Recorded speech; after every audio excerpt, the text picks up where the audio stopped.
The dust had not settled in 3 days. It hung in the air like a shroud over the dying town of Cedar Ridge, coating everything in a fine layer of grit that turned the world sepia. The drought had lasted near on 2 years now, and what little remained of the town's spirit had dried up with the last of the creek water. Clara Whitman pressed her back against the rough wooden wall of Henderson's general store, trying to gather strength for what she must do. Her dress, once a respectable blue calico, now hung loose on her frame, faded to the color of old dishwater. She'd mended it so many times the original pattern was lost beneath patches and careful stitches. In her palm, she clutched the last thing of value she owned, a simple gold band worn thin from 20 years of marriage. The ring caught what little sunlight filtered through the dust, and, for a moment, Clara saw Thomas's face as clear as the day he'd slipped it on her finger. Big hands, gentle as they were strong, trembling just a little as he made his promises before God and the small congregation in Missouri. That was before the silver rush, before the promise of fortune drew them west to this God-forsaken place where Thomas had found not silver, but an early grave in a mine collapse 6 months past. Clara pushed through the store's door, setting a small bell tinkling. The sound seemed too cheerful for the circumstances, mocking almost. Inside, the shelves stood half empty. What goods remained priced dear enough to make a rich man weep, the smell of dried beans and molasses mixed with the ever-present dust. Ezra Henderson looked up from his ledger, his face souring the moment he recognized her. He was a thin man, all sharp angles and sharper practices, with pale eyes that counted cost before compassion. "Mrs. Whitman," he said, not bothering to hide his displeasure. "I told you last week. I don't extend credit no more. Not to nobody." Clara stepped forward, her legs unsteady. She hadn't eaten in 4 days, saving the last crust of bread for yesterday morning. "I'm not asking for credit, Mr. Henderson." Her voice came out as barely more than a whisper. She uncurled her fingers, revealing the ring. "I want a trade." Henderson's eyes flicked to the ring, then back to her face. "That all you got?" "It's gold," Clara said, hating the desperation creeping into her voice. "Good gold. It's worth something." The shopkeeper snorted. "Gold ring like that? Might get you $1, maybe $1.50 in Sacramento. Here?" He shrugged. "Can't eat gold. Mrs. Whitman, can't drink it neither. Please." The word came out broken. "Just some flour, or beans, anything. Get on with you." Henderson waved his hand dismissively. "I got paying customers to think about. You want charity? Try the church." "Oh, wait." His lips twisted in a cruel smile. "Burned down last month, didn't it?" Clara stood frozen, disbelief and despair warring in her chest. Behind Henderson, she could see sacks of flour, tins of preserved goods, strips of dried beef hanging from hooks. Enough food to keep her alive, kept from her by this man's greed. "Mr. Henderson, I'm begging you, out!" His voice cracked like a whip. "Before I call Marshal Briggs, we don't need no more vagrants in Cedar Ridge. Bad for business." Clara stumbled backward, catching herself on the doorframe. The bell chimed again as she fled, that cheerful sound following her into the street like mockery. The sun beat down mercilessly, and the world tilted sideways. She made it 3 steps before her knees buckled. The packed earth of Main Street rushed up to meet her, but Clara managed to catch herself with one hand, skinning her palm. She knelt there in the dust, ring still clutched in her other fist. Trying to summon the strength to rise, black spots danced at the edges of her vision. "Ma'am?" The voice was low, careful, like someone approaching a spooked horse. Clara lifted her head to find a man standing a respectful distance away, holding the reins of a bay mare. He was young, maybe 30, with sun-weathered skin and dark hair that needed cutting. His clothes marked him as a working man, worn leather chaps, faded blue shirt, battered hat pulled low against the sun. "You all right, ma'am?" he asked again, and there was genuine concern in his voice, not pity, which Clara had grown to hate, but simple human concern. Clara tried to stand and swayed dangerously. The stranger stepped forward, steadying her with a gentle hand on her elbow. "Easy there," he murmured. Up close, she could see his eyes were gray as winter storm clouds, set in a face that might have been handsome if it weren't so serious. A thin scar ran along his jaw, white against the tanned skin. "I'm fine," Clara lied, trying to pull away, but her body betrayed her, legs refusing to hold her weight. The man, boy, really, he couldn't be much older than her own son would have been, glanced toward Henderson's store, then back at her. Something shifted in his expression. Understanding dawning. "You hungry?" he asked quietly. Pride warred with desperation. Clara had been raised proper, taught never to accept charity from strangers, but propriety was a luxury she could no longer afford. She gave the smallest nod. The stranger helped her to a bench outside the abandoned barber shop, moving with surprising gentleness for someone who clearly spent his days working cattle. He disappeared into his saddlebags and returned with something wrapped in cloth, hardtack and dried beef. Trail food. Clara's hands shook as she reached for it, but stopped. She uncurled her fingers, showing him the ring. "I can pay." "No." The word was firm, but not unkind. The stranger looked at the ring, then at her face, seeming to read whole stories in the lines grief and hardship had etched there. "Keep it," he said. "I'll care for you." The simple declaration hung in the air between them. Clara searched his face for signs of improper intention, the calculating look she'd seen in too many men's eyes since Thomas died. But there was only that same steady concern, mixed with something else, a loneliness that matched her own. "I don't even know your name," she whispered. "Jake," he said. "Jake Holloway. Got a place about 3 miles north, edge of Sawmill Creek. It ain't much, but it's shelter. I couldn't—" "Ma'am, pardon my saying, but you can't stay here neither." Jake glanced around the nearly deserted street. "This town's dying. Another month, maybe 2. Won't be nothing left but dust and empty buildings. You come with me, get some food in you, rest up. After that, you want to move on. I'll help you get wherever you're going." Clara knew she should refuse. A proper widow didn't go off with strange men, didn't put herself in compromising positions. But proper widows had family to fall back on, had means of support. All Clara had was a gold ring and the clothes on her back. "Why?" she asked. "Why would you help me?" Jake was quiet for a long moment, looking out over the dying town.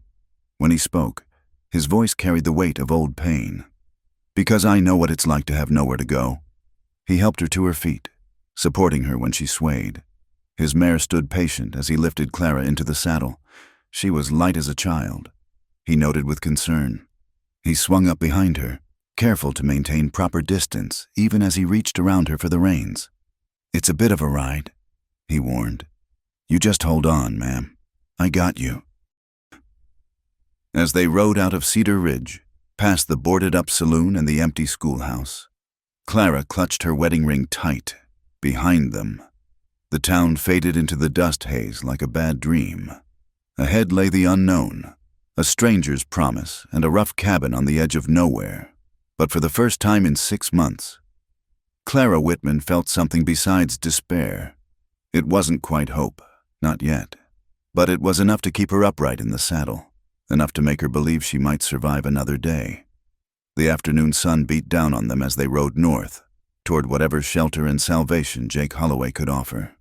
The ring in Clara's palm caught the light one more time, and she slipped it carefully into her pocket. "Keep it," he'd said, as if he'd known it was all she had left of who she'd been before the West had taken everything else. She would keep it, and maybe, just maybe, she'd keep herself too. The cabin appeared through the dust haze like something from a fever dream. Weathered logs chinked with mud, a stone chimney leaning slightly eastward, and a porch that sagged in the middle like a tired smile. It wasn't much to look at, but after 3 miles of swaying in the saddle, fighting to stay conscious, Clara thought it the finest sight she'd ever seen. Jake dismounted first, then reached up to help her down. Her legs buckled the moment they touched ground, and he caught her easily, one arm around her waist. For a moment they stood frozen, closer than propriety allowed, before he stepped back and cleared his throat. "Come on inside," he said, guiding her to the door. "Get you out of this heat." The cabin's interior was sparse but clean. One room served as everything: kitchen, parlor, and bedroom. A narrow cot sat against one wall, a rough-hewn table and 2 chairs in the center, and a cast-iron stove in the corner. Dried herbs hung from the rafters, filling the space with a scent of sage and something else Clara couldn't identify.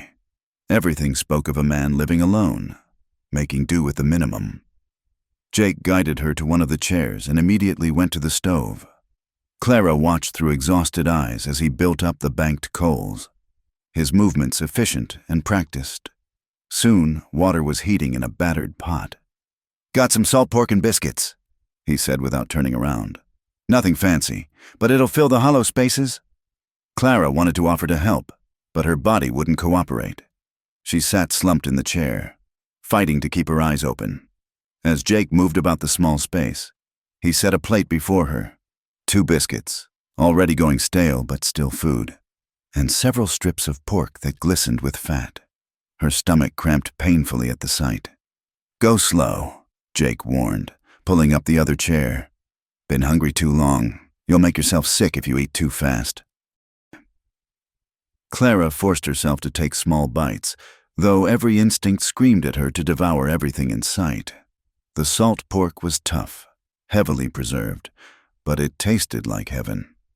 Jake poured coffee from the pot weak stuff. Probably his grounds stretched thin, but hot and bitter and real. "Thank you," she managed between bites. The words seemed inadequate for what he was doing, but they were all she had. Jake nodded, uncomfortable with gratitude. He'd rolled up his sleeves while cooking, and Clara noticed rope burns on his wrists, old scars that spoke of hard work and harder times. His hands were calloused thick as leather, nails torn short, but they'd been gentle as a woman's when he'd helped her from the horse. "Got a wife?" Clara asked, then immediately flushed at her boldness. "I mean, I don't want to cause trouble." "No wife," Jake said shortly. "No family at all." An uncomfortable silence fell. Clara focused on eating, trying not to wolf down the food despite her body's demands. Outside, wind whistled through the gaps in the logs, carrying the scent of dust and distant rain that would probably never reach them. When she'd cleaned her plate, Jake took it without comment and returned with more. This time, Clara protested. "I can't eat your supplies." "You can and you will," he said firmly. "Got a deer hanging in the smokehouse out back. I won't starve." After the meal, exhaustion hit Clara like a physical blow. The room spun lazily, and she gripped the table edge to steady herself. "You need sleep," Jake observed. He stood, gesturing to the narrow cot. "Take the bed. I'll bed down in the barn." "I couldn't turn you out of your own bed." "You could and you will."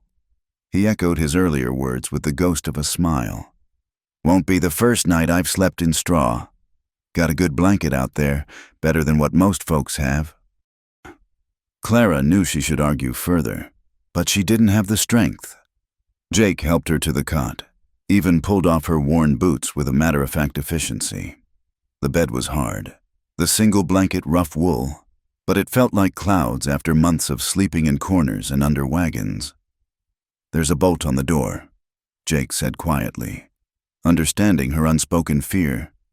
"You slide it closed after I leave. I won't come back in until you open it come morning." Clara met his eyes, those storm-gray eyes that seemed older than the face they belonged to.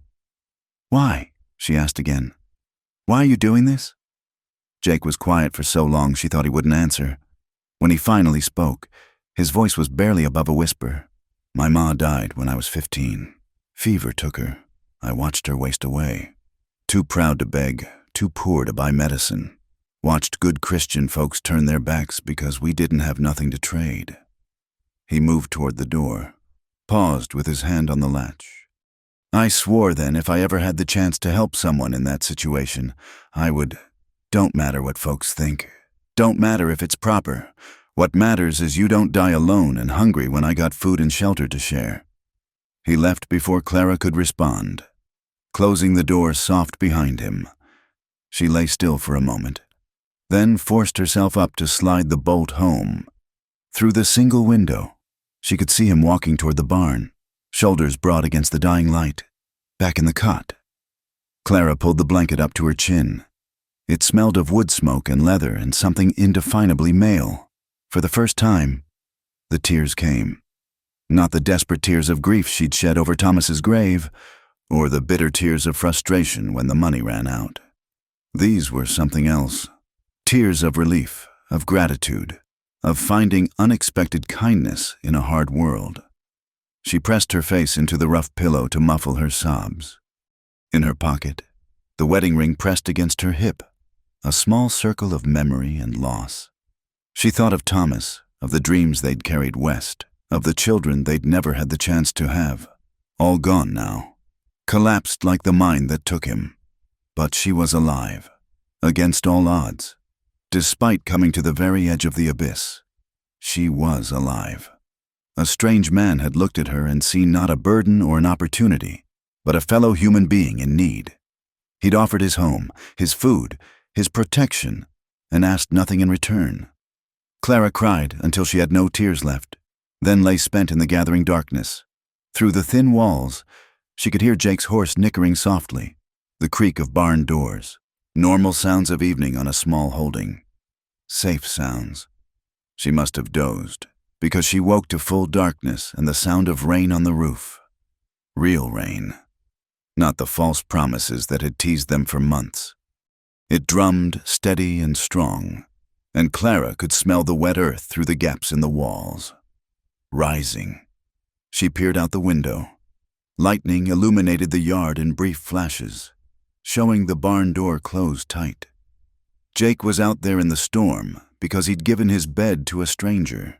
The thought brought fresh tears, but gentler ones. Clara returned to the cot, pulling the blanket tight. Tomorrow would bring new challenges. She'd have to decide what to do, where to go, how to repay this unexpected kindness. But tonight, for the first night in 6 months, she was warm and fed and safe. She fell asleep to the sound of rain, one hand curled around the wedding ring in her pocket. In her dreams, Thomas smiled and told her it was all right to accept help, all right to stop fighting so hard. When morning came, she'd have to face the world again. But for now, in this rough cabin on the edge of nowhere, Clara Whitman allowed herself to rest. The rain continued through the night, washing the dust from the air, bringing the promise of life to the drought-stricken land. And in the barn, Jake Holloway sat awake on his blanket, keeping watch over his unexpected guest, remembering his mother's face and the promise he'd made to her memory. Some debts, he knew, could never be repaid. They could only be passed forward, one act of kindness at a time. Clara woke to the sound of an axe biting into wood. Morning light filtered through the window, weak but clean after the night's rain. For a moment, she lay still, disoriented by the unfamiliar surroundings. Then memory flooded back, the kind stranger, the meal, the bed freely given. She rose carefully, testing her strength. The food and rest had worked wonders, though still weak. She no longer felt that terrible hollow lightness that meant the body was eating itself to survive. Through the window, she could see Jake splitting logs near the barn, his movements steady and rhythmic. Clara smoothed her dress as best she could and unbolted the door. The morning air was cool, washed clean by the rain. Puddles reflected the pale sky, and the earth smelled rich and alive. Jake looked up as she emerged, setting aside his axe. "Morning, ma'am. Sleep all right?" "Better than I have in months," Clara admitted. "Mr. Holloway." "Jake," he corrected gently. "Just Jake." "Jake, then I want to help. I can't just take your charity without giving something back." He studied her for a moment, then nodded toward the cabin. "Can you cook? I mean really cook, not just trail food?"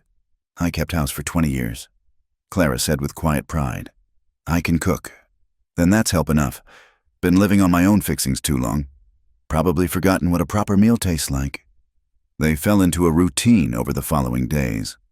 Clara took over the domestic duties, cooking, mending, keeping the small cabin clean. Jake showed her around his holdings, 40 acres of scrubland, a small herd of cattle, the vegetable garden he'd tried to keep alive through the drought. It wasn't much, but it was his, bought with 5 years of breaking horses and hiring out for cattle drives. On the 4th day, Jake suggested they walk the property line. Need to check the fence, he explained. Wolves been getting bold lately. They set out after breakfast, Jake carrying his rifle with casual readiness. The land stretched out before them, harsh and beautiful in the morning light.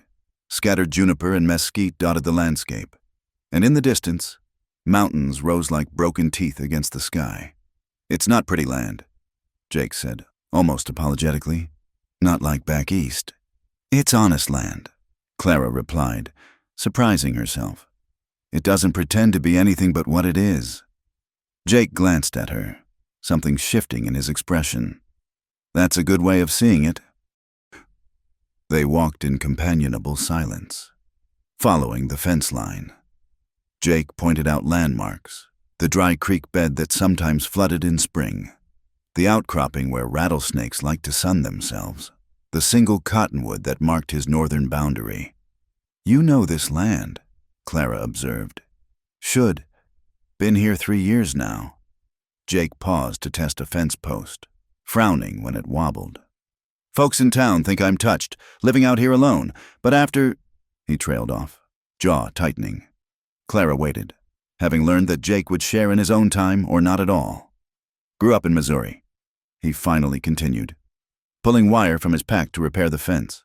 "Pa was a drunk, mean as a snake when he had whiskey in him. After Ma died, I stayed another year, trying to keep the farm going. Then one night he came at me with a bottle, and Jake's hand stilled on the wire. I hit him back. First time I ever raised a hand to him. Knocked him cold."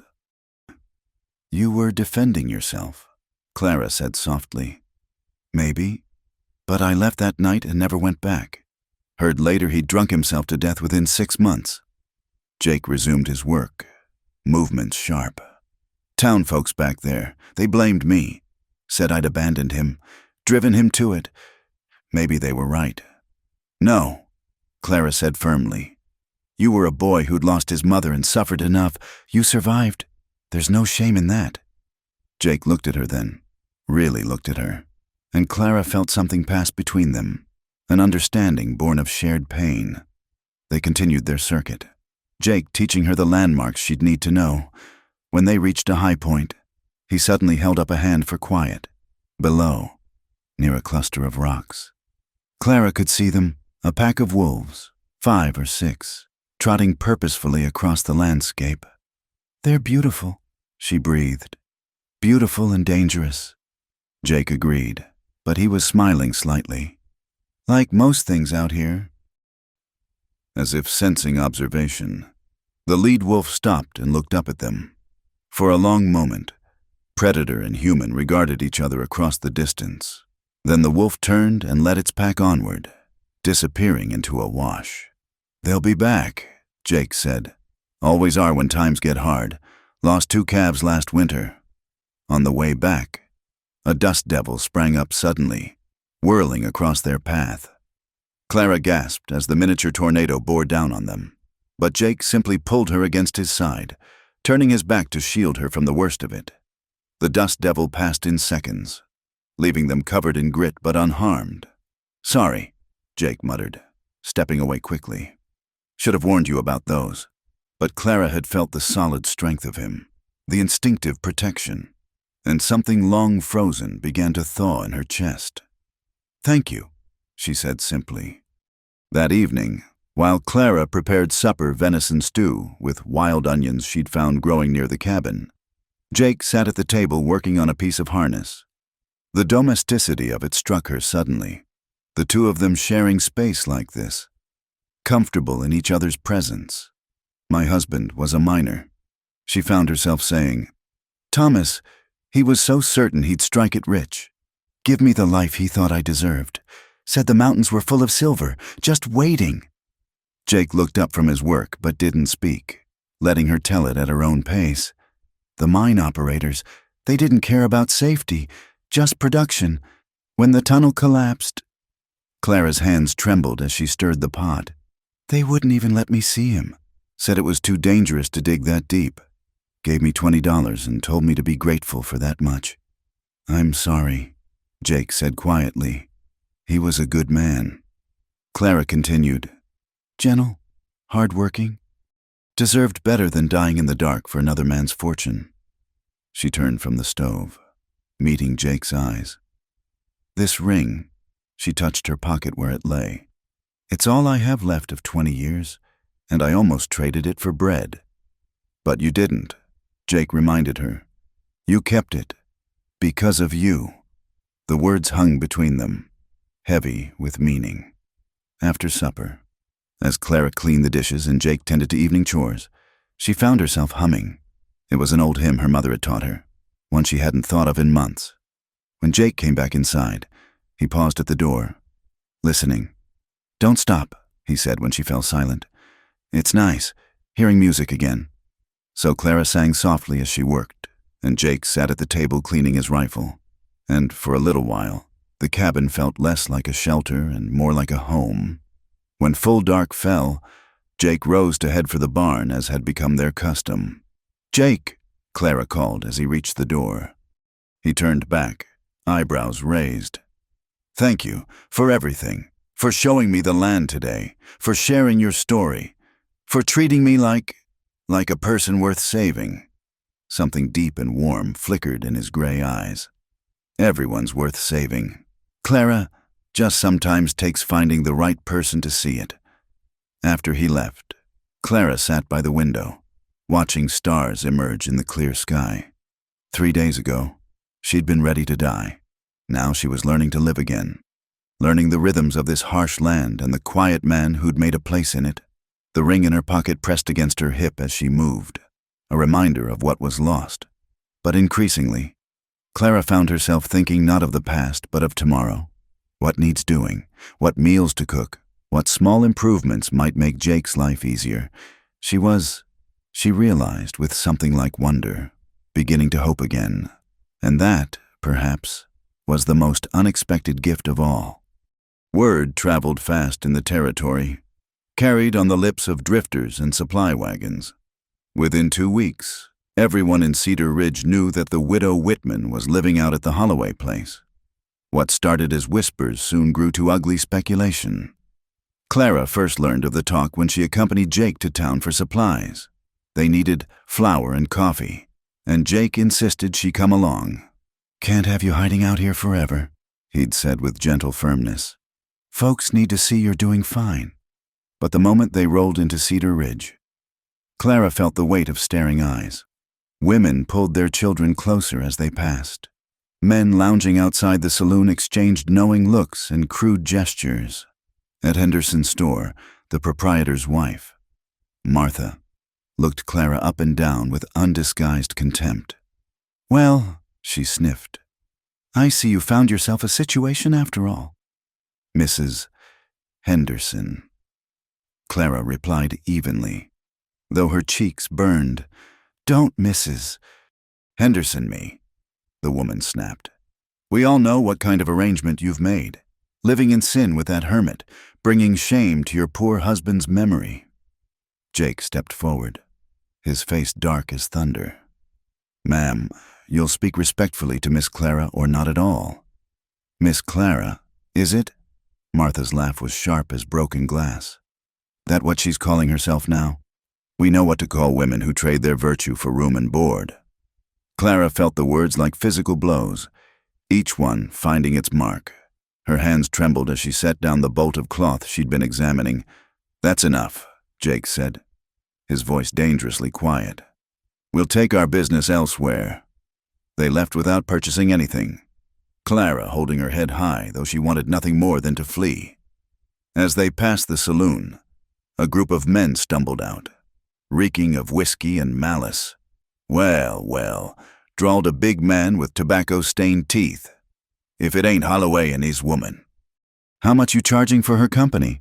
Holloway? Might be we're interested in a taste ourselves. Jake's hand moved toward his gun, but Clara caught his arm. Don't, she whispered. They're not worth it. Listen to your whore, Another man laughed. She knows her place. The group pressed closer, emboldened by drink and numbers.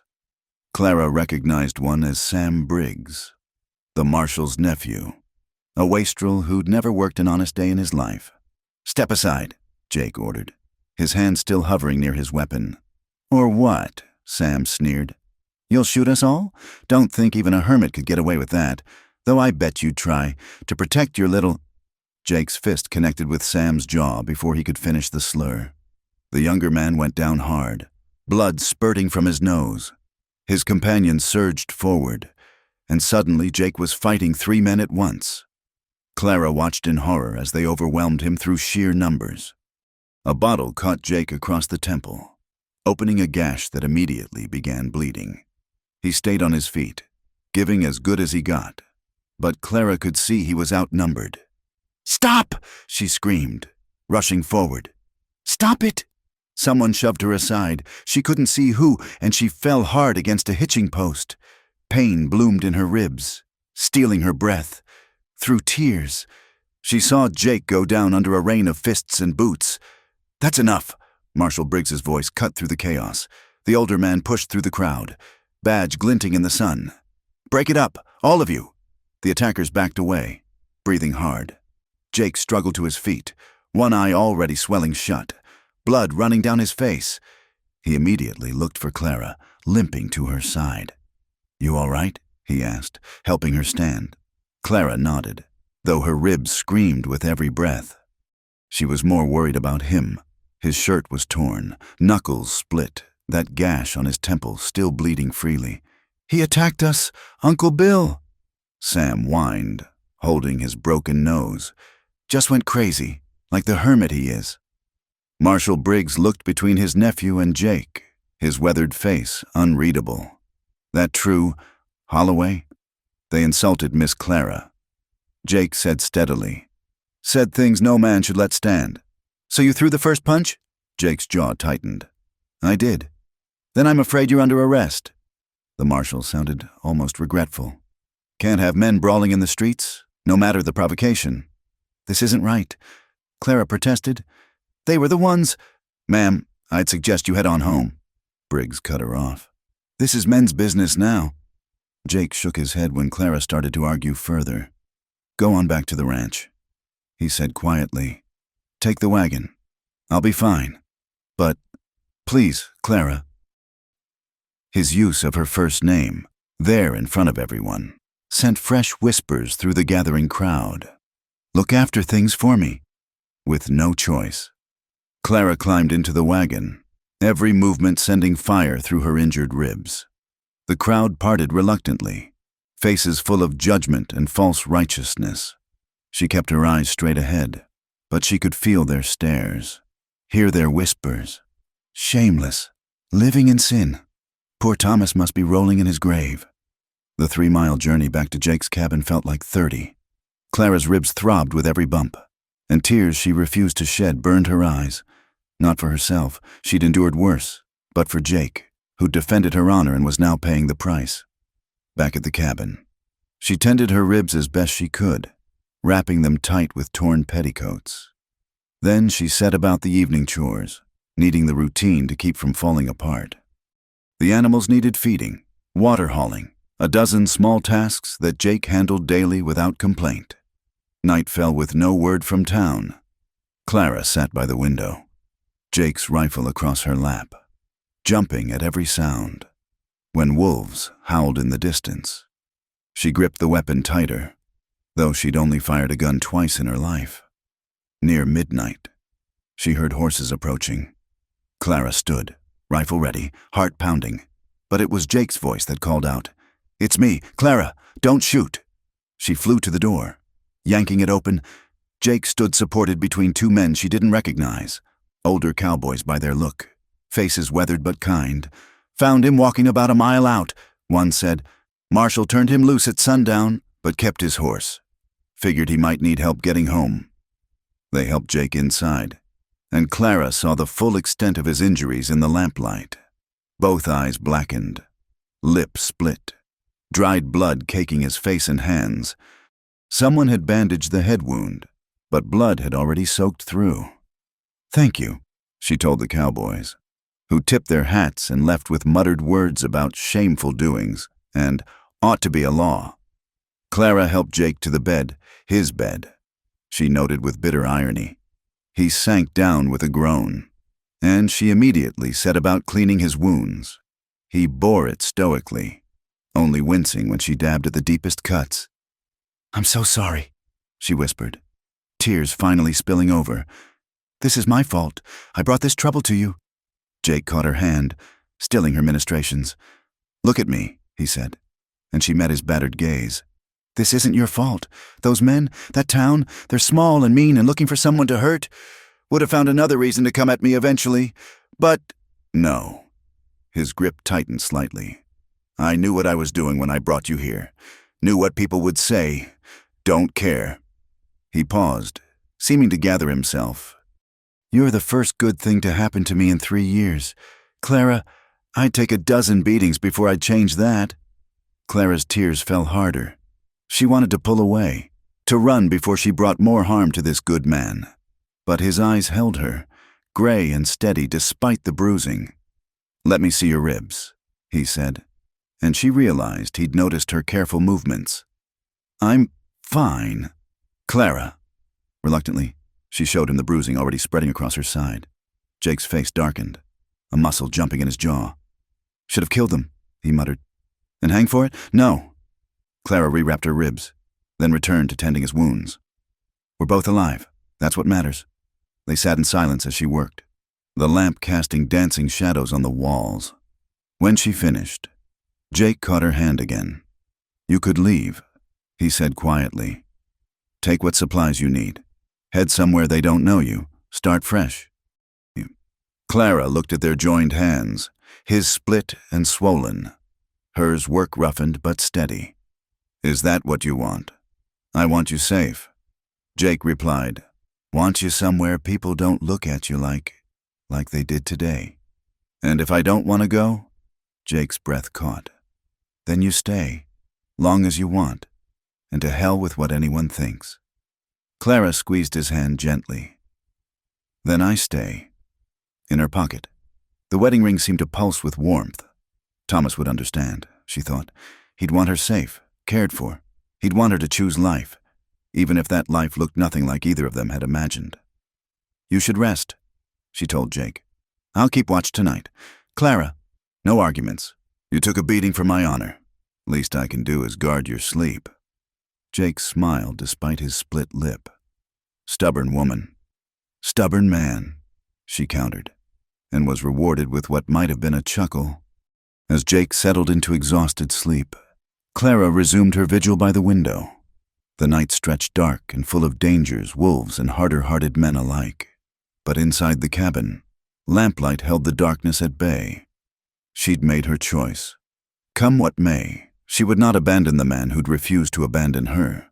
The ring in her pocket pressed against her hip, a reminder of love lost. But as she watched Jake sleep, face peaceful despite the bruising, Clara felt something new taking root. Not love, not yet, but possibility. And in this hard land, possibility was its own kind of hope. Winter arrived early that year, bringing with it a bitter cold that settled into the bones. The first snow fell in late October, covering the harsh landscape in deceptive softness. Clara watched from the window as fat flakes drifted down, remembering winters back in Missouri, when snow meant sledding and warm fires. Not the life-or-death struggle it represented here. Jake had healed from his beating, though a scar now ran through his left eyebrow where the bottle had caught him. They'd not returned to Cedar Ridge since that day, making do with what they had, stretching supplies thin. But now, with winter closing in, preparation became critical. "Need to bring the cattle closer," Jake said over breakfast, studying the gray sky.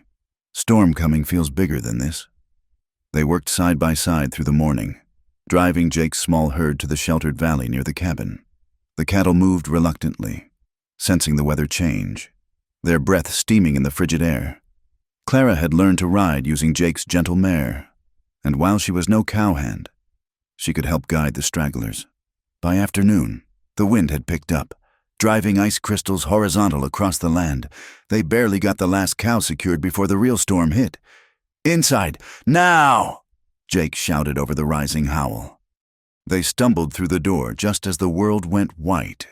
The blizzard struck with a fury Clara had never experienced, wind screaming like a living thing, battering the cabin walls. The temperature plummeted so fast frost formed on the inside of the windows. Jake immediately set about banking the fire higher, feeding it with the precious wood they'd stockpiled. "Going to be a long one," he said grimly. "Seen storms last 3-4 days." Clara pulled extra blankets from the trunk, her mind already calculating their supplies. They had salt pork, dried beans, flour enough for maybe 2 weeks if they were careful. The root cellar held potatoes and turnips, but getting to it meant going outside. The first night, they sat close to the fire, listening to the storm rage. Jake carved a piece of wood while Clara mended one of his shirts. The domestic scene at odds with the violence outside. "My first winter here, I near froze to death," Jake said quietly. "Didn't know how fast these storms could come. Got caught checking trap lines. Couldn't find my way back. Spent the night buried in snow under a pine tree. Thought for sure I'd never see morning." "But you survived," Clara said, looking up from her sewing. "Stubborn, I guess." He smiled slightly.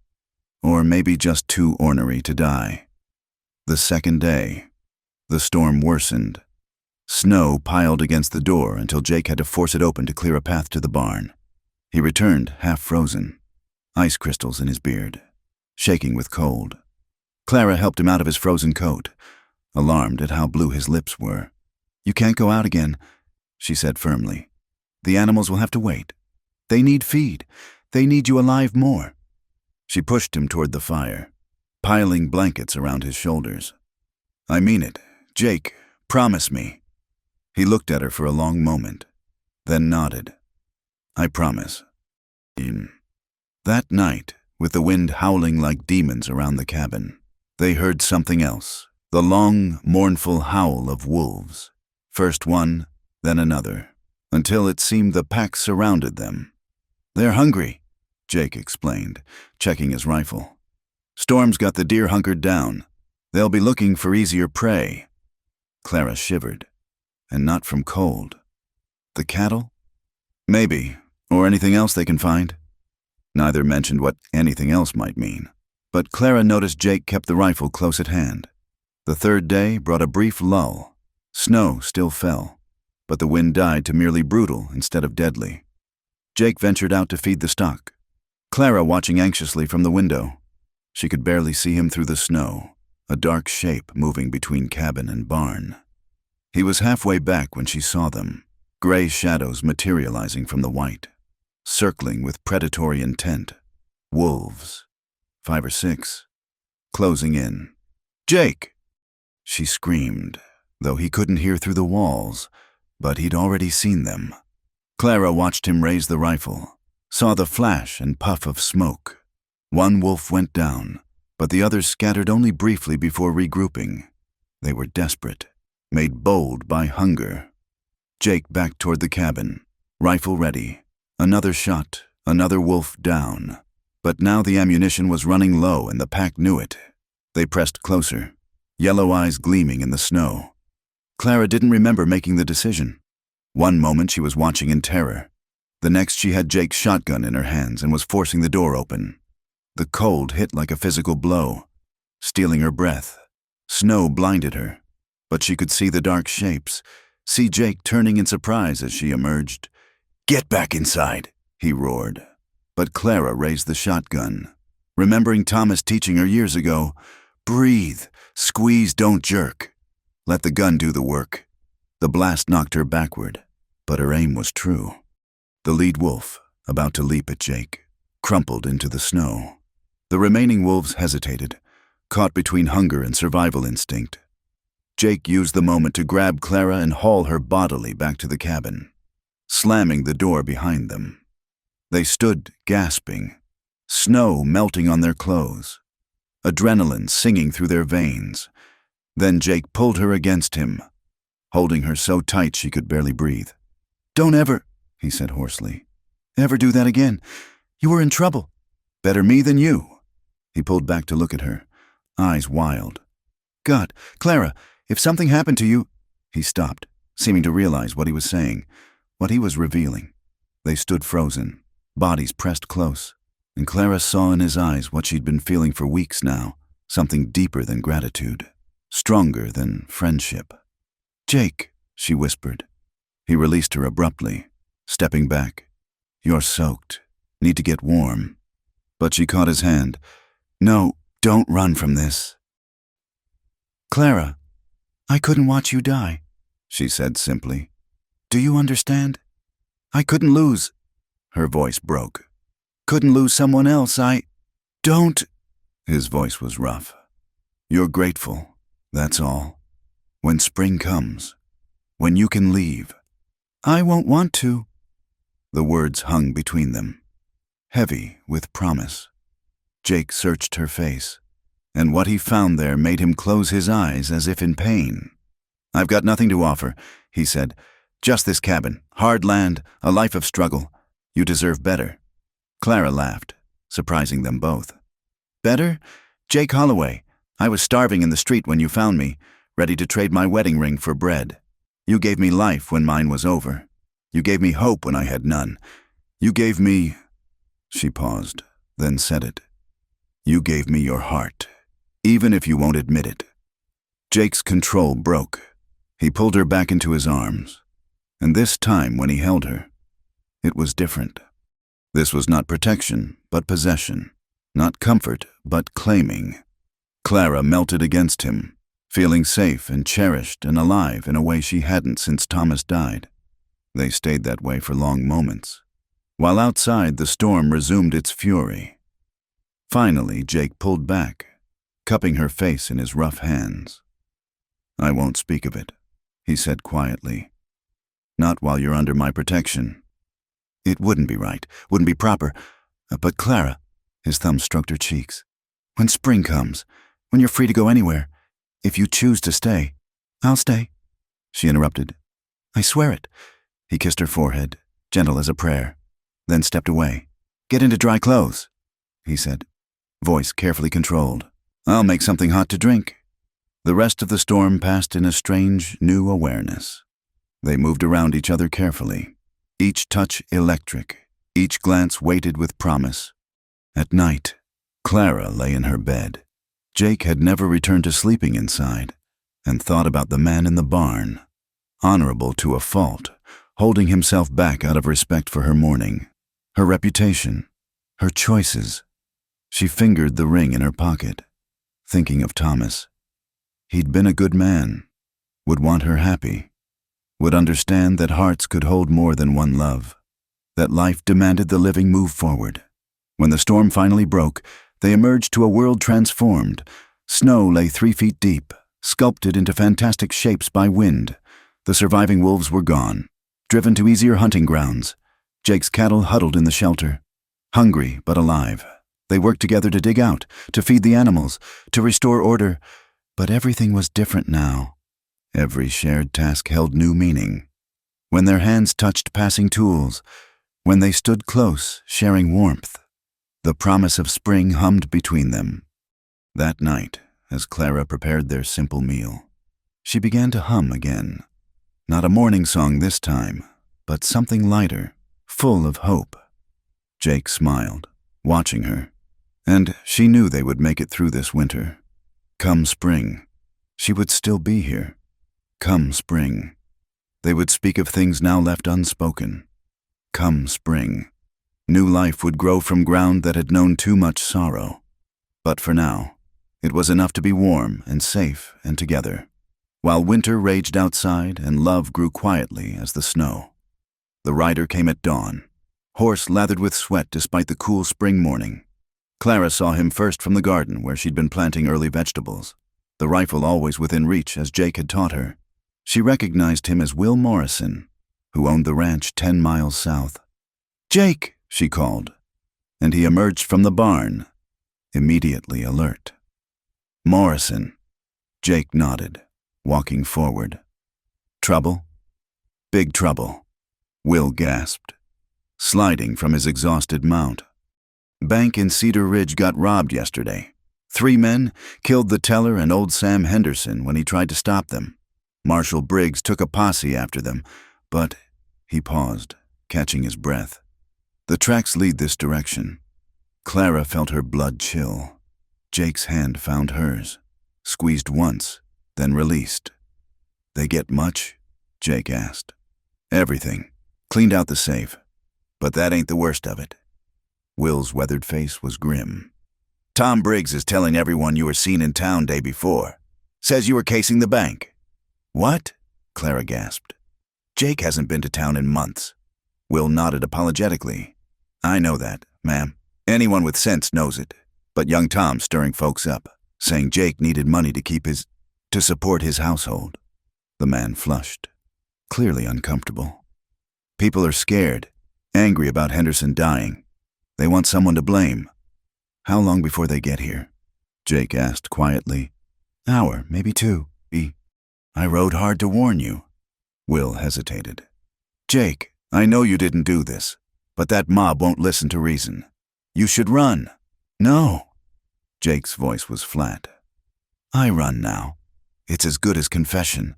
Besides," he looked at Clara, "I won't leave her to face them alone." After Will left to warn other outlying ranches, Jake and Clara prepared.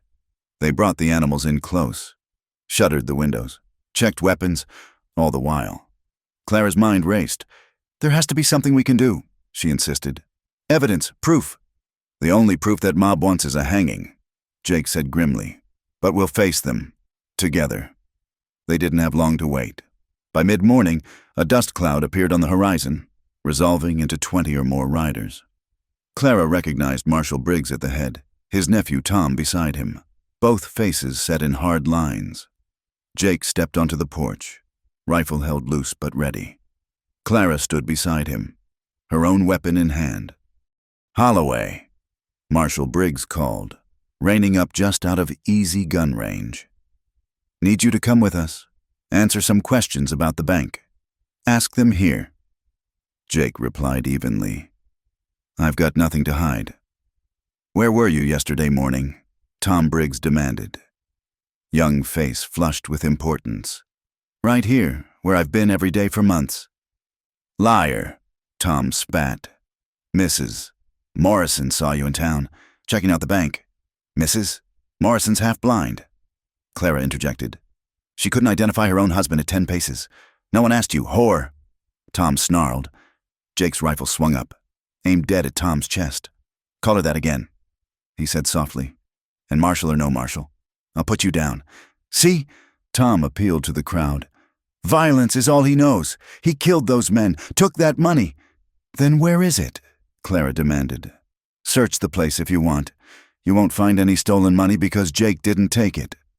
Some in the crowd shifted uncomfortably. A few looked like they might listen to reason, but Tom Briggs had worked them into a lather, and fear overruled sense. "Could have hidden it anywhere out here." Someone called, "Buried it." "String him up," another voice shouted. "Let God sort out the truth." The mob surged forward, and Jake fired into the air, stopping them short. "Next one goes into flesh," he warned. "I didn't rob your bank. Didn't kill those men, but I'll defend my home and Clara if you force me." "Jake Holloway," Marshal Briggs's voice cut through the noise. "I'm placing you under arrest for robbery and murder. Come peaceful, and you'll get a trial. Like the fair trial you gave me last time." Jake's laugh was bitter. "When your nephew and his friends beat me bloody for defending Clara's honor." Clara's mind raced. The real robbers were still out there, probably watching this unfold with satisfaction. If Jake was arrested, he'd never make it to trial. Tom Briggs would see to that. But if they fought, they'd both die here. Then she remembered something Will Morrison had said. The tracks led this direction. Not to the cabin, but this direction. "Wait," she called out. An idea forming. "The tracks. Which way exactly did they go?" "Northwest from town." Someone answered. "Toward the old mining camps." Clara's heart leaped. The abandoned silver mines where Thomas had died. She knew that area, had haunted it in her grief those first weeks after his death. "There's a played-out mine about 5 miles north," she said urgently. "Perfect place to hide, shelter, water from the old sluice, dozens of tunnels to disappear into." The crowd muttered, some looking interested despite themselves. "Could be she's trying to throw us off," Tom argued. "Or could be she's trying to help," Marshal Briggs said slowly, studying Clara with new interest. "You know that area well?" "My husband died in those mines." Clara said simply, "I know every shaft, every entrance." Jake caught on to her plan. "Let her guide you there," he suggested. "I'll stay here under guard. If she's wrong, you know where to find me." "No!"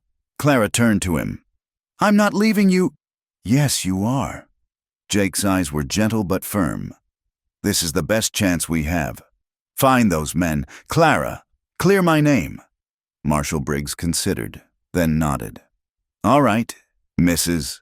Whitman guides us to the mines. Tom, you and 5 men stay here. Watch Holloway. No one does anything until we get back. Understood?" Tom clearly didn't like it, but he nodded sullenly. Clara didn't want to leave Jake with men who hated him, but she saw no choice. She squeezed his hand once, trying to pour all her fear and love into that brief touch, then went to saddle her horse. The ride to the mines was tense. Clara at the front beside Marshal Briggs, very aware of the hostile eyes on her back. But she knew she was right. The robbers would need somewhere to hole up, divide the money, plan their next move. The abandoned mines were perfect. As they approached the desolate mining camp, Clara held up a hand for silence. The place looked dead, but "There," she whispered, pointing to a thin stream of smoke rising from behind a collapsed equipment shed. "Someone's there." Marshal Briggs nodded, gesturing for his men to spread out. They moved in carefully, weapons drawn. Clara's heart pounded as they surrounded the shed. At Briggs's signal, they rushed in. Shouts erupted. Gunfire exploded, and Clara pressed herself against a boulder, praying. When the shooting stopped, 3 men lay on the ground, 2 dead, 1 wounded but alive, and scattered around them were canvas bags marked Cedar Ridge Bank. "Well, I'll be damned," someone breathed. She was right. The wounded robber clutched his bleeding shoulder, glaring at them with desperate eyes. Marshal Briggs knelt beside him. "Who are you?" The man spat blood. "Go to hell." "You're going to hang anyway," Briggs said conversationally. "Might as well clear an innocent man's name." The robber laughed bitterly. "Innocent, sure. Just like my brother was innocent when this town hung him for stealing horses he never touched." Clara stepped forward, something clicking in her memory. "Your brother, was he Jim Santos?" The man's eyes widened. "You know about Jim?" "I remember," Clara said softly. 2 years ago, they hung him on Tom Briggs' testimony. Only Tom was drunk that night. Everyone knew it, but no one would speak against the marshal's nephew." The robber's face twisted. "Tom Briggs lied, and my brother died. So yeah, we robbed your bank. Figured this town owed us. But that hermit Holloway, he didn't have nothing to do with it. We just let Briggs think he did, knowing he'd jump at the chance to hang another innocent man." Marshal Briggs stood slowly, face grave. "Get him bandaged up," he ordered. "He'll live to stand trial." The ride back was very different. Clara felt the change in the men around her, shame replacing hostility. They'd been ready to hang an innocent man again based on nothing but prejudice and fear. As they crested the hill above Jake's cabin, Clara's heart nearly stopped. Smoke rose from the yard, black and ominous. She spurred her horse forward, the others following. They found Tom Briggs and his men standing over Jake, who was on his knees in the dirt, hands tied, blood running from a gash on his forehead. A noose hung from the barn's hay hoist. "Stop!" Marshal Briggs roared, spurring between his nephew and Jake. "What the hell are you doing?" He tried to escape. Tom said quickly, "We had to—" "Liar!" one of Tom's companions said quietly. Jake never moved. Tom just started hitting him, saying we should finish it before you got back. Marshal Briggs dismounted, fury in every line of his body. "Tom Briggs, you're under arrest." "Uncle Bill, don't." The marshal's voice was ice. You've dishonored this badge and our family name for the last time. As Tom was led away in the irons meant for Jake. Clara flew from her horse and dropped beside Jake, cutting his bonds with shaking hands. I'm all right, he assured her, though he swayed when she helped him stand. Takes more than a Briggs to kill me. Marshal Briggs approached, hat in hand.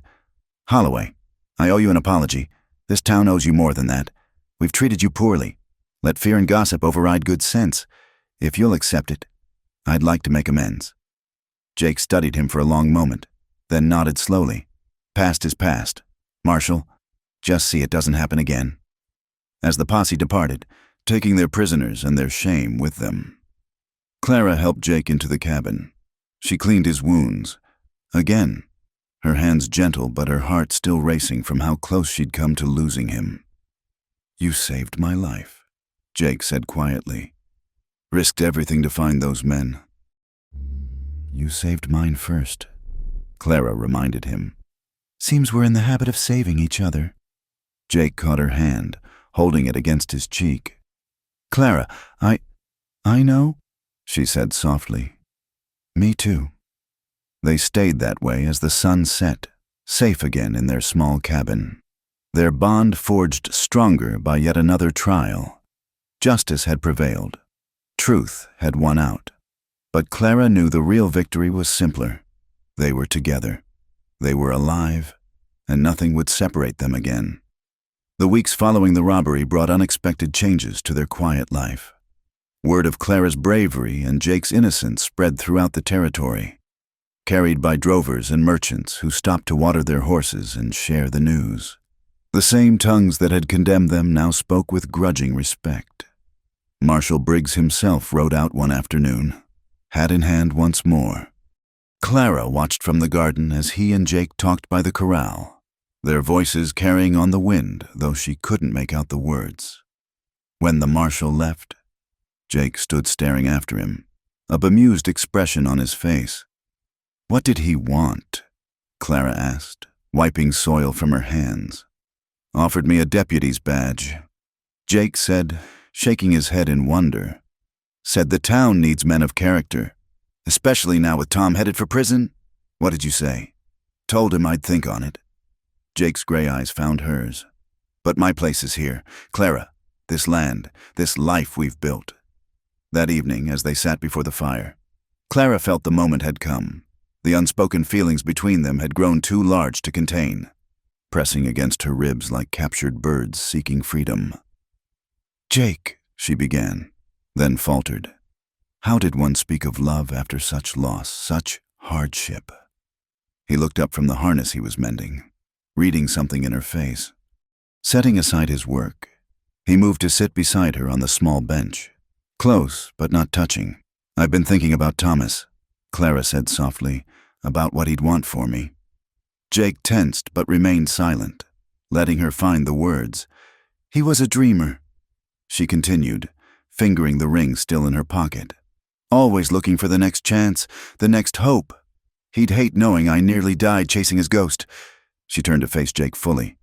He'd want me to live, to love again, to choose happiness where I find it. Clara? No, let me finish. She took a breath, gathering courage. When you found me, I was ready to trade this ring for bread. You told me to keep it, said you'd care for me. You've done that and more. You've given me a home, protection, purpose.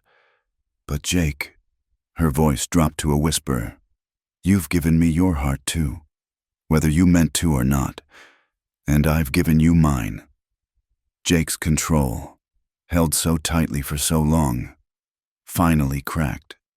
He reached out, cupping her face with hands that trembled slightly. I've loved you since that day in town, he admitted roughly. Seeing you on your knees in the dust, still fighting to survive. You were the strongest person I'd ever seen, but I couldn't speak it. Not while you grieved, not while you were dependent on me. I'm not dependent now, Clara said firmly. Marshal Briggs made that clear. The town would welcome me, find me work if I wanted. I could leave tomorrow. She covered his hands with hers. But I choose to stay. I choose you, Jake Holloway, if you'll have me. Instead of answering with words, Jake kissed her, It was gentle at first, almost reverent, as if she might break or vanish. Then Clara pressed closer, and gentleness gave way to months of suppressed longing. When they finally parted, both were breathless. "Marry me," Jake said urgently. "I know I don't have much to offer, but—" "Yes," Clara interrupted, laughing through sudden tears. "Yes, of course, yes." Jake pulled her against him, holding her as if he'd never let go. "We'll go to town tomorrow. Find the preacher—" "No!" Clara pulled back, decision crystallizing. "I won't have our marriage tainted by their judgment. There's a traveling preacher comes through the Morrison Ranch every month. Will told me he'd be there next week. We'll marry there, with real friends as witnesses." Jake nodded, understanding. "But Clara, I want to do this proper. You deserve—" She silenced him with another kiss. "I deserve happiness. I deserve love. I deserve you. The rest is just words and wind." They made plans that night, sitting close before the dying fire. Simple plans for a simple wedding, but Clara felt more excitement than she had preparing for her elaborate first ceremony 20 years ago. This was chosen, earned, forged in hardship, and proved in trial. The next morning brought another surprise. A wagon approached, and Clara recognized Mrs. Morrison, Will's wife, along with 2 other women from neighboring ranches. They climbed down, faces carefully neutral. "Mrs. Whitman," Elizabeth Morrison began formally. Then her composure cracked. "Oh, Clara, we've come to apologize. The way the town treated you, the things we said and believed, it was shameful." The other women nodded, one stepping forward with a bundle. "We brought some things, for your household, to try to make amends." Clara accepted the gifts, preserves, fabric, precious flour and sugar, with grace. "Thank you. Your friendship means more than the gifts." "Is it true?" Elizabeth asked shyly. "What Will said, that you and Mr. Holloway are to marry?" Clara lifted her chin. "It's true." Instead of censure, the women smiled. "Then we'll help," Elizabeth declared. "A woman needs other women at a time like this. I have lace from my own wedding dress, and Martha has silk flowers." As the women chatted and planned, Jake caught Clara's eye from across the yard, his smile soft with wonder. She'd gained more than a husband. Clara realized she'd gained a community. The day of the wedding dawned clear and bright. Clara stood in the Morrisons' spare room, wearing her mended blue dress made special with borrowed lace and ribbons. Elizabeth had worked wonders with her hair, pinning it up with tiny wildflowers Jake had gathered that morning. "You're beautiful," Elizabeth said, tears in her eyes, "and that man of yours can't take his eyes off you."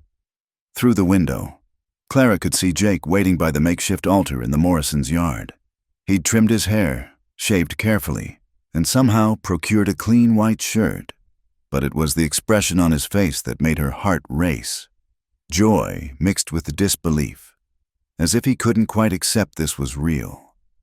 The ceremony was simple. The traveling preacher, a kind-faced man named Reverend Davis, spoke words about love forged in hardship, about second chances and God's grace. When he asked for the rings, Clara pulled out Thomas's band. "I want to wear this," she said quietly to Jake. Not to hold on to the past, but to honor it while embracing the future. Would you mind?" Jake took the worn gold band, understanding in his eyes. "Thomas was a good man who loved you well," he said, loud enough for all to hear. "I'm honored to place his ring on your finger as I pledge my own love. The past made you who you are. Clara, I wouldn't change a thing." There wasn't a dry eye in the gathering as Jake slipped the ring onto her finger, followed by a simple silver band he'd somehow acquired, probably traded his best saddle for it. Knowing Jake. "You may kiss your bride," Reverend Davis proclaimed. And Jake did, thoroughly and with enthusiasm that brought laughter from the witnesses. The Morrisons had prepared a feast. As the sun set over the plains, Clara danced with her new husband to fiddle music. Surrounded by people who'd become true friends, the shadows of the past year, death, starvation, prejudice, violence, seemed to fade in the warm glow of lanterns and goodwill. No regrets? Jake asked as they swayed together, his arms strong around her. None, Clara assured him. This is where I belong. Marshal Briggs had sent a gift with his apologies for missing the ceremony, a deed making Clara co-owner of Jake's land, ensuring her security no matter what the future brought. It was a gesture of respect that meant more than any wedding present. As the evening wound down and they prepared to leave, Elizabeth Morrison pressed a final gift into Clara's hands, a small wooden box. My mother gave this to me when I married, she explained, said every household needs one. Look inside when you get home. Back at their cabin, their home. Clara corrected herself. She opened the box. Inside lay a delicate silver thimble, worn smooth by generations of use, and a note, for the hands that make a house a home. Clara's eyes misted as Jake lit the lamps, filling their small space with warm light. Everything looked the same, the rough furniture, the simple decorations, the patched curtains. But everything was different too. This was no longer a refuge or a shelter. It was the beginning of their life together. Come here, Mrs. Holloway, Jake said, his voice low and full of promise. Clara went to him, leaving the box on the table, the past in her pocket, and stepping fully into her future. Outside, coyotes called to the rising moon, and wind whispered through the grass. But inside, there was only warmth and love and the promise of all the years to come. Spring returned to the prairie like a long-lost friend, bringing with it the sweet scent of wildflowers and new grass. Clara stood in the doorway of their cabin, one hand resting on her gently swelling belly, watching Jake work with a young colt in the corral. The animal, skittish and wild just weeks ago, now followed him with trusting eyes. Easy there, Jake murmured, his voice carrying on the morning breeze. That's it, boy. Nothing to fear here. Clara smiled, thinking how those same words might have been spoken to her a year ago. She too had been wild with grief and fear, learning to trust again under Jake's patient care. Now she carried their child, a miracle neither had dared hope for at their ages, she nearing 40, he 35. You'll spoil that horse, she called out, and Jake turned, his face lighting up at the sight of her. No more than I spoil my wife, he replied, leaving the colt to cross the yard. His hand went immediately to her stomach, a gesture that had become habit these past months. How are you both this morning? Restless, Clara admitted. The baby's been dancing all night. Jake knelt, pressing his ear to her belly. Already taking after your mama, he said to their unborn child. Can't sit still when there's work to be done. They'd transformed the cabin over the winter months. Jake had added a second room, working tirelessly despite the cold, determined their child would have proper space. Clara had sewn curtains from fabric gifted by the town women, who now visited regularly, their former judgment transformed into fierce protectiveness of the woman who'd shown them all the meaning of courage. Letter came yesterday, Jake said, rising. From Cedar Ridge. Clara tensed slightly. Despite the reconciliation, the town still held difficult memories. Good news, he assured her quickly. They're building a school. Asked if you'd consider teaching, once the baby's old enough. Me? Teach? You can read and write better than most. And the children need someone with patience, someone who understands that people deserve second chances. Jake tucked a strand of hair behind her ear. Think about it. That afternoon, Marshal Briggs visited. As had become his monthly custom, he brought news from town, small gifts from merchants eager to maintain good relations, and an easy friendship that had developed from the ashes of their conflict. Railroad's coming through, he announced over coffee. Year, maybe 2, going to change everything. For better or worse, Jake asked. Briggs shrugged. Both, probably. Bring more people, more opportunities, more troubles too. But change is coming whether we're ready or not. After he left, Clara and Jake walked to their favorite spot, a small rise overlooking their land. The prairie stretched endlessly, but Clara could imagine it now. Towns growing, railways cutting across the vastness, the wild frontier slowly transforming into something else. You sorry we won't have the solitude anymore? Jake asked, reading her thoughts as he often did. "No," Clara said firmly. "Solitude nearly killed us both. It's connection that saved us, each other, our neighbors, even the town that learned to see past its fear." Jake pulled her close, careful of her expanding middle. "Do you ever think about if you'd made that trade? The ring for food?" Clara touched the gold band on her finger, worn now alongside Jake's silver one. "Sometimes, but then I wouldn't have found you. Wouldn't have this life, this child, this love." She looked up at him. "That ring was my past. You're my future." "Our future," Jake corrected, hand spanning her belly again. As the sun began its descent, painting the sky in shades of pink and gold, they made their way back to the cabin. The evening chores waited, animals to tend, supper to prepare, the comfortable rhythm of shared life. But first, Clara paused at the threshold, looking back at the land that had tested them so harshly. The prairie hadn't changed. It was still harsh, still demanding, still capable of breaking the unprepared or unlucky. But she had changed. The desperate widow who'd stumbled into town ready to trade her last possession for bread was gone. In her place stood a woman who'd found strength in survival, purpose in partnership, and joy in unexpected love. "Coming in?" Jake asked from inside, already lighting the lamps against the gathering dusk. "In a moment," Clara replied, wanting to hold on to this feeling a little longer. She thought of Thomas, as she sometimes did at quiet moments. His dream of silver had brought them west, but it was Jake's quiet strength that had made her stay. Two very different men who'd each given her what she needed when she needed it. Thomas had given her youth and dreams and adventure. Jake had given her maturity and reality and home. The baby moved within her, a reminder that life insisted on continuing, on growing, on hoping despite all hardships. Their child would be born into a world already changing, would likely never know the raw frontier Clara and Jake had survived. But they would know love, would know that sometimes the greatest treasures came not from mines or banks, but from the simple act of one human choosing to care for another. "Clara," Jake appeared beside her, concern creasing his brow. "You all right?" "Perfect," she assured him, taking his offered hand. "Just thinking how a year ago I had nothing left but a ring and the will to survive another day.